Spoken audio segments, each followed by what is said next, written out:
Today, we're going to talk about some language learning advice that can really help you become a better English speaker. Whether you're just starting or you've been learning for a while, these 7 tips will help make learning easier and faster. And who doesn't want that? Today is really about pulling them together into a single place, a single lesson. And these ideas come from a number of places. My own experience, from experienced teachers and communicators, or from research I've done on language learning. They will help you learn to speak a new language. So, let's get started. 7 shortcuts to faster English fluency. We will help you to speak English fluently. All you have to do is listen. So start listening now and find out how it works. Number 1. Grammar mistakes are okay in spoken English. Expect them. If you're applying for a job or writing an important letter or filling in a form, then grammar mistakes are probably not okay. In these situations, you have time to check your written English is correct. And a prospective employer or someone looking at your CV will expect perfect English grammar, probably. But you'll notice that in the real world, in everyday conversations, grammar is less important. What is important? The message you're trying to communicate. You're getting stuck in. You're having a go. You're willing to speak to people, even though your language isn't perfect and you make mistakes. It takes a bit of courage, but this courage is worthwhile. You'll become comfortable with speaking much more quickly if you take this approach. Just go for it. Don't worry about making mistakes. You will make mistakes. Doesn't matter. Imagine you're ordering coffee and you say, "I want 2 cups of coffees. No sugar, please." Even if grammatically the correct phrase is, "I would like 2 cups of coffee with no sugar," please, the barista will still understand you perfectly. It's much more important that you're willing to speak, willing to make mistakes. And if the barista, that's the word for the expert that makes your coffee in the coffee shop, doesn't understand you, you can just find a different way of saying it. So focus on communicating your needs, on what you want, rather than on whether your grammar is perfect or not.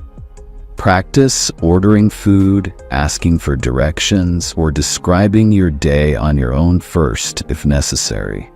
Have the courage to make mistakes, and your English speaking will progress more quickly. Number 2. Remember, native speakers aren't perfect.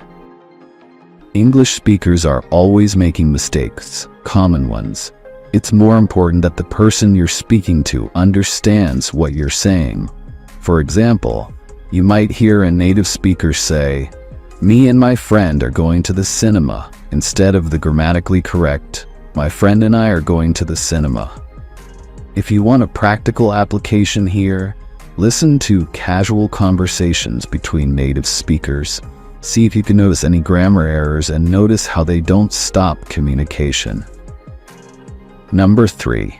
Flexible communication, not rehearsed perfection. You'll realize that you can say a lot with simple English words and phrases.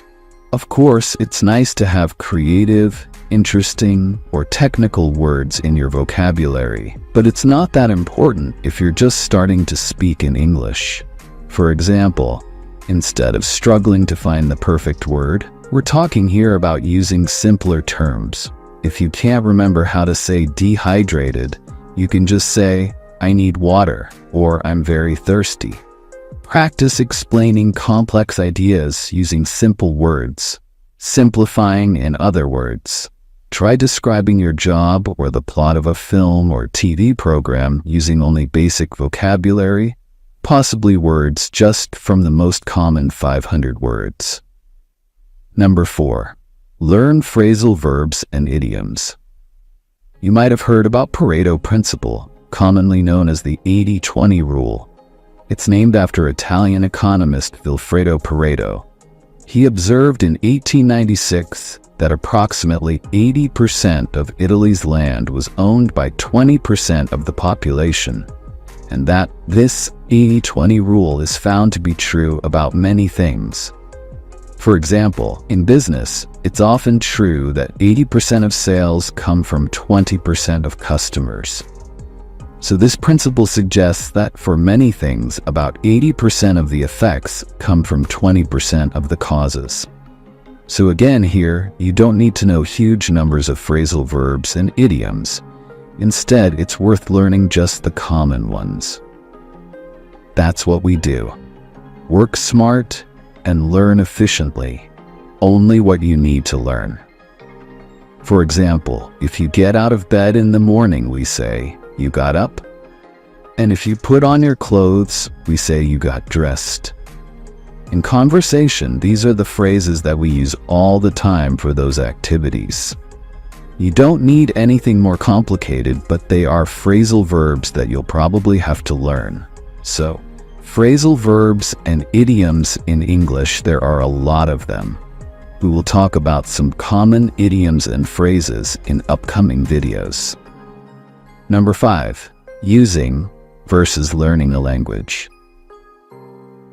If you've listened to Meenakshi English stories for any length of time, you'll know that our advice is that listening is by far the most important part of learning. But at some point, when you're ready, you're going to need to actually open your mouth and say things. Get started on speaking, even if it's initially speaking to yourself for practice. For example, you might know the past tense rules, but you struggle to use them in conversation. Your brain doesn't deliver them quickly enough. Why not practice by narrating your day? This morning, I woke up at 7 a.m. I ate my breakfast, and then I went to work. At lunchtime, I had a really interesting conversation with, and so on. For every grammar rule you learn, try creating 5 to 10 sample sentences about your life and practice saying them out loud. Number 6. Use the shadowing technique. This technique really helps language learners with their pronunciation and fluency. Shadowing really just means listening to spoken English and repeating what you hear. But it's much more powerful than that sounds. People learning a language can always understand much more than they can say. So, you may think a sentence is easy when you hear it and understand it, but pronouncing it correctly and saying it quickly enough can be a challenge. So, shadowing can help with this. For example, you can use this shadowing technique with your favorite English podcast. Play a short segment, pause, and then try and repeat exactly what you heard, mimicking the speaker's intonation and rhythm. And you could even record yourself speaking English for 2 to 3 minutes each day. Copy what a native speaker speaking English says, listen back, and you'll soon hear the differences, the areas for improvement. Number 7. Master the art of language chunking. One of the most powerful techniques for rapidly improving your English fluency is chunking. That's C-H-U-N-K. This method involves learning and using common phrases or chunks of language, rather than focusing on individual words or grammar rules. We talk in English about pineapple chunks. Maybe that will help you remember the word chunking. Think of this as being a toolkit, where you've got a list of ready-made phrases, chunks if you like. So this method involves learning and using common phrases or chunks of language, rather than focusing on individual words or grammar rules. This helps your fluency, it helps your understanding. You'll start recognizing these chunks in native speech and improving your listening skills. It reduces the mental effort. Instead of constructing sentences word by word, you can use these ready-made chunks, freeing up mental resources for more complicated aspects of communicating. It also boosts your confidence. Having a repertoire of chunks allows you to express yourself more easily. Some examples of useful chunks are, in my opinion, To be honest, the thing is, I couldn't agree more. That reminds me of, I see what you mean. But you could create a chunk journal. Write down useful chunks of English that you meet in your reading or your listening practice. Use these chunks in sentences and try creating mini dialogues that use them. Use spaced repetition. Review and practice the chunks in your journal regularly so that you learn them.